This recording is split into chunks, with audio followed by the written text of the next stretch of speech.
because they have to be able to do the full range of K through 12 Right. type of skills with all of our students. Well, so how long have you been with this service? 23 years. I hate to say that. 23 years. That's wonderful. So in 23 years, I'm sure you've had many experiences with helping people. Oh, we have hundreds. We've had hundreds and hundreds of students. We have about at least 150 GED graduates every year. Oh, that's wonderful. And of course, we'd always like to have more. Right. And also for people in the community that might be interested, if, for example, a church or a business has about 10 or more people that are interested in working on their GED, we'll also start an extension class for a specific period of time, like 10 to 12 weeks, to see what we can get done in that period of time. Very good. Explain to the people that may be watching and listening right now the benefits of having your GED diploma or high school, diploma, because there's a lot of people think, I don't need this. Right, and they may not need it right now. Right. But when you need it, you can't get it overnight. Exactly. The thing to do is prepare for your future. Give yourself your best opportunity at all times. And what we've found is that we get people all the time, I can have a job next week if I can get my GED. Right. Well, there may not even be a test offered this week. There's no way it can happen.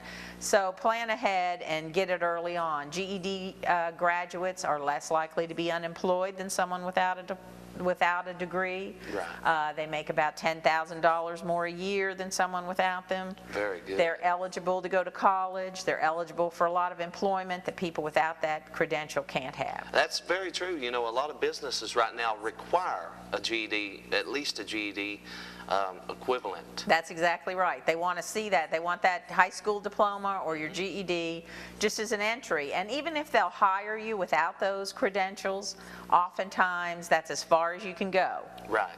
And so what you want to do, you want to be eligible for promotions down the road, so get it while you can. Now, after somebody acquires their GED, they go through all the schooling and everything like that. How does it work if they want to further their education, like go into colleges or something? All the Kentucky colleges will accept a GED as entrance for college. Right. Very So good. that's not an issue.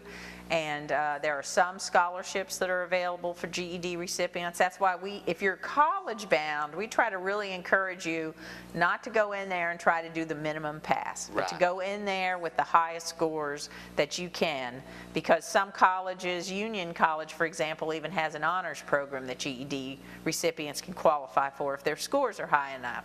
So it's up to that individual. If you're goal oriented, set your sights high. And exactly right. You can get your GED, then you can go into some type of trade school, get a trade.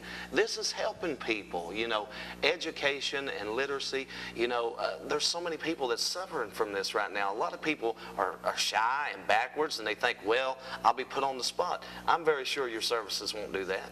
No, and if people have that vision in their head of that classroom with 30 kids and they're the ones sitting in the back hoping they don't get called on. Yeah. Our classes are very different. Most of our classes have 5 to 10 people in them. You're talking about a small group. Our instructors are geared to work individually, one-on-one, as much as needed. We have time set aside in every day for just one-on-one instruction for those people that need that help.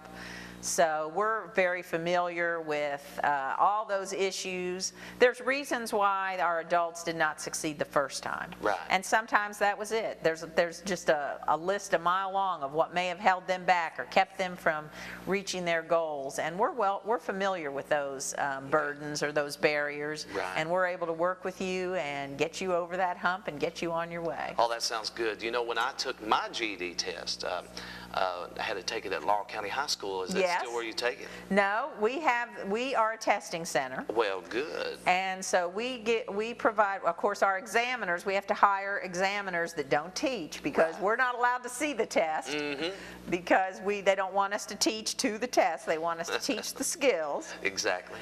But we do the testing for Laurel County, Whitley County, and Knox County. Okay. Our examiners do. Mary Lou Connor and Jim Connor are our examiners. We give the test in Laurel County at least once a month, sometimes about every 3 weeks. So it's pretty frequent that you can get a test if you're ready. All right. And we normally test about 20 people each time we give the test. And as I say, we will test people from any county. You can go to any testing center you want because people sometimes have schedules Right. that they want to adhere to. I will say, I think it's important to say that our services for our instructional services are all free. Well, that's my There's no next question. cost to the individual except their time. And Right. we do expect you to commit your time. Exactly, exactly. You know, and people that are really motivated and want a change in their life, they will spend the time. Yes. No. Oh, absolutely. If you've got a goal, you're going to do what it takes to get there. Exactly. Now, the GED test itself has just had a price increase. It's $60 to take that test. However, I'll give a little plug for United Way here. All right. United Way funds us to give scholarships to students who are willing to study a little harder Right. and have a higher than the minimum required score. And we will, and then through our United Way funds, we'll pay for them to take that test because they've met a higher standard.